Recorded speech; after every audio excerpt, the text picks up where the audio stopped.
welcome back to this new issue of PBL Talks, which is essentially a new initiative of our law firm aimed at providing a general outlook on international tax law matters, discussing with eminent professors and professionals coming from several foreign countries.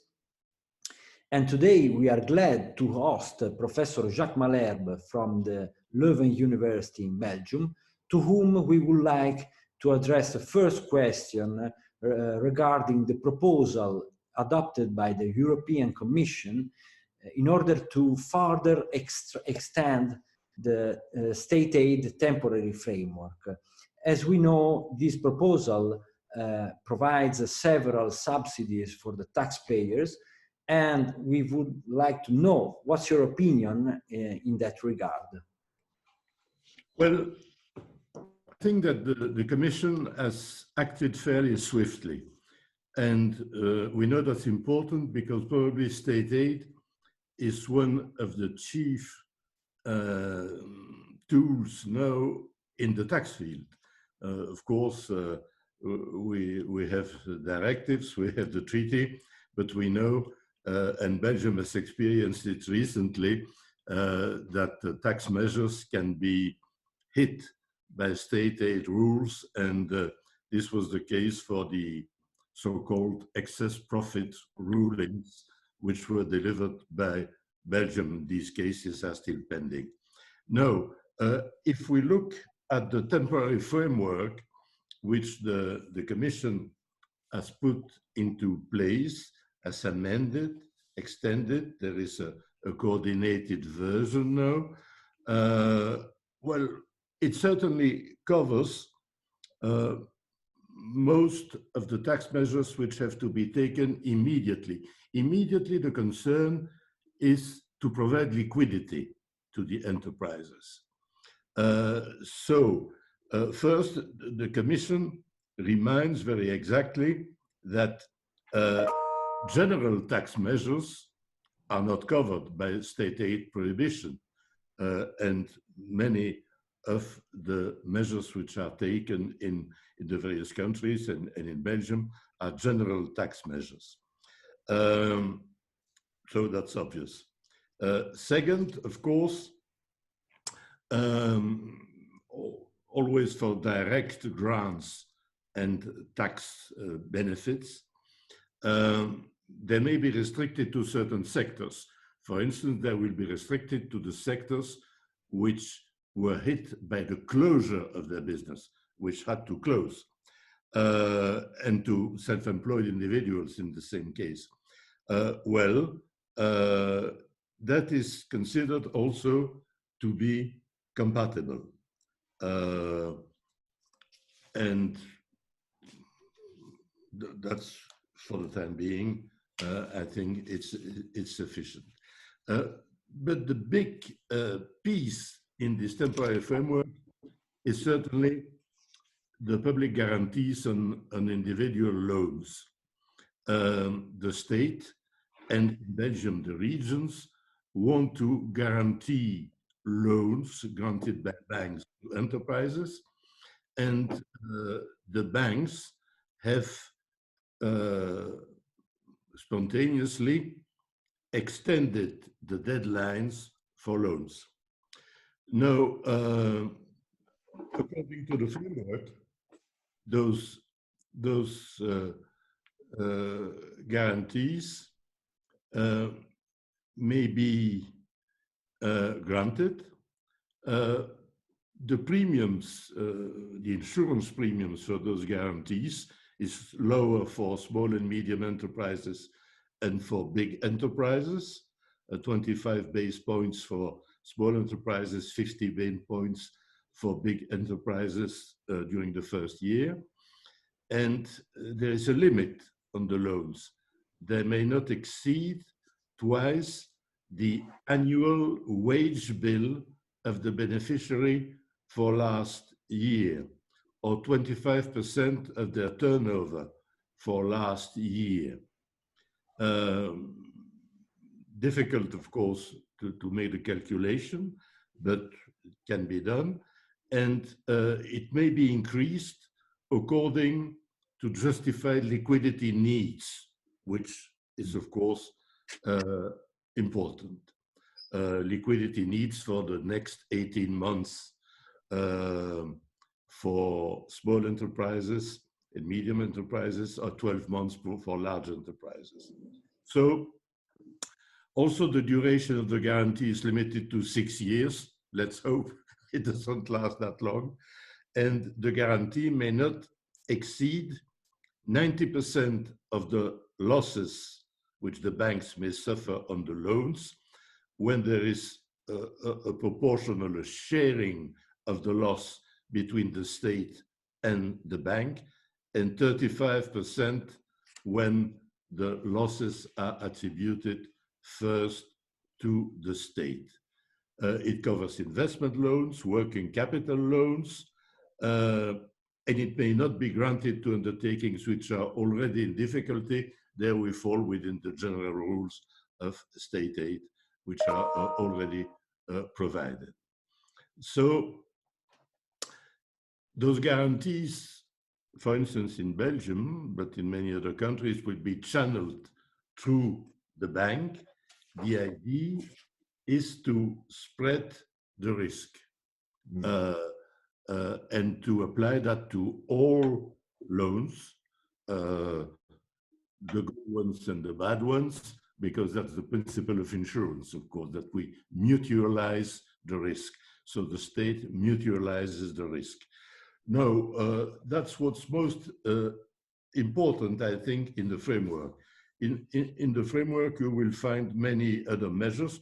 There may also be subsidies in the form of interest subsidies, and there are lots of specific measures, agriculture, etc. But that's the main thing, and probably that's adequate. Now we shall see how the economic situation will evolve. Difficult to say, because you always take the precedent of the 2008 crisis. And of course, we know all those measures concerning the banks. But I don't know, given my age, I am, I think, the only one in this piece which has lived through the war. I was very small during the war because I was born in 1940. But recovery after the war was pretty swift, even in countries which were very badly hit, like Germany.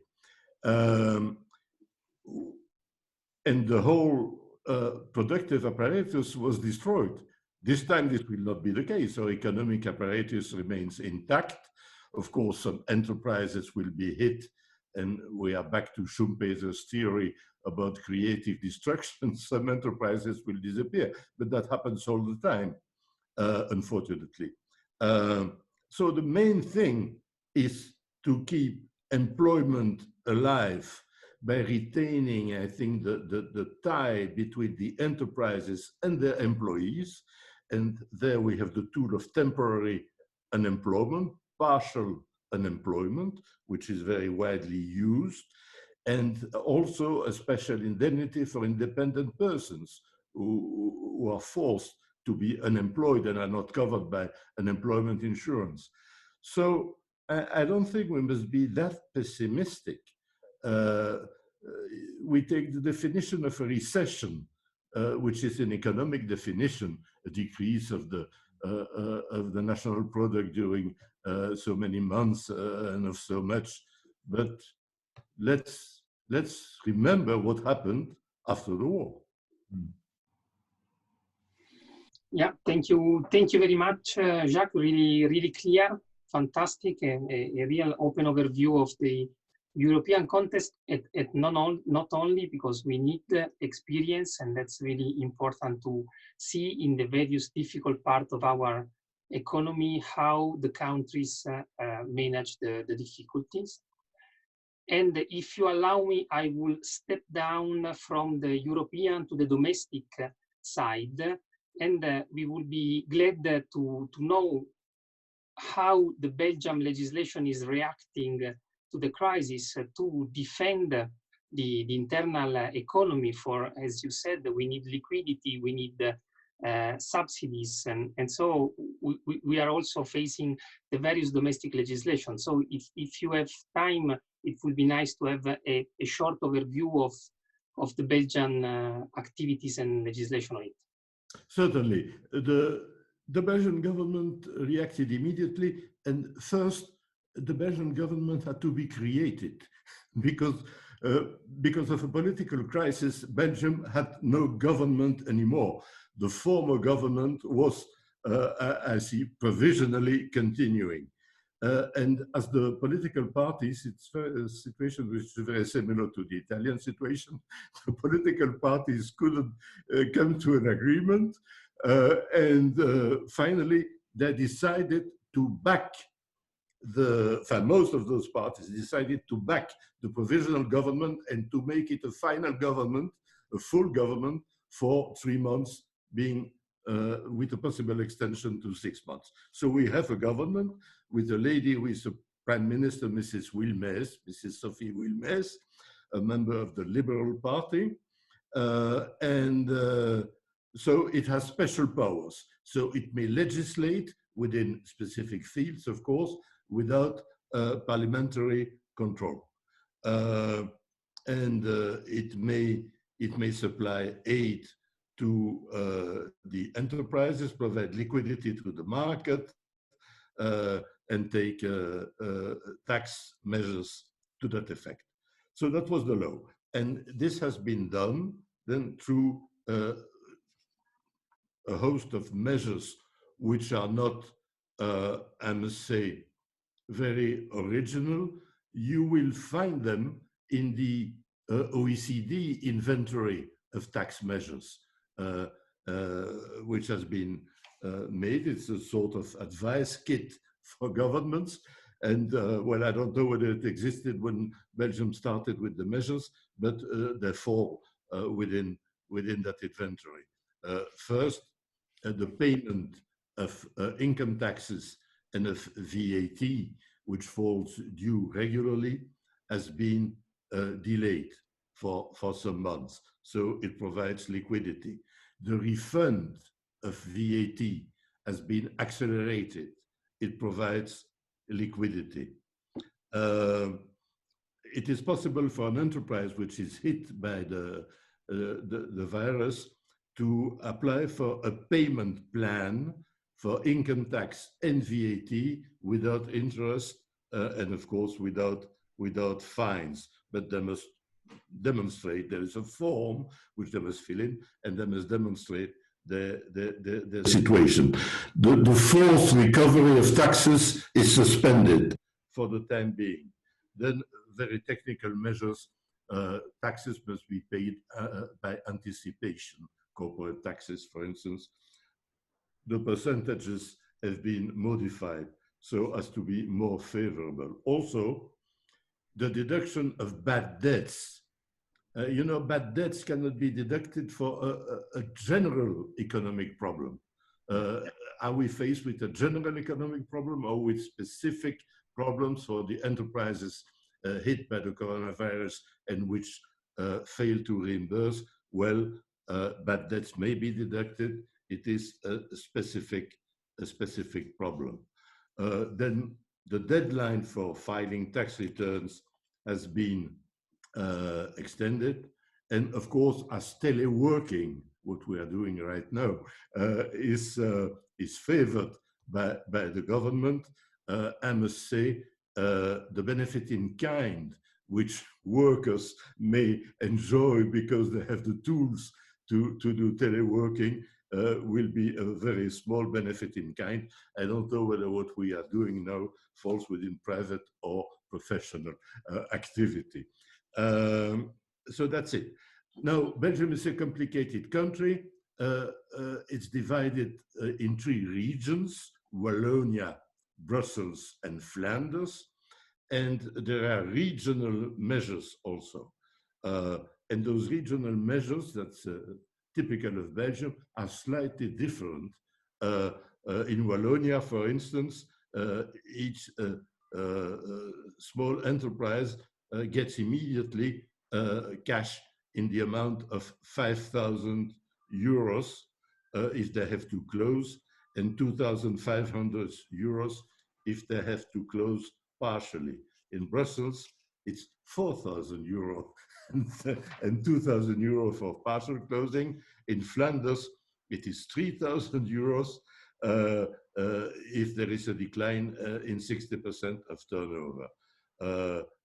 And also a new premium of 4,000 euro if they must close all week. So that's the provision of immediate liquidity in a very small amount, of course, but to small businesses, which are a little bit the core of the economy of Belgium.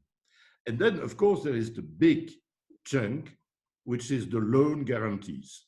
So the state loan guarantees that will be up to 50 billion euros. That's a statute, of course.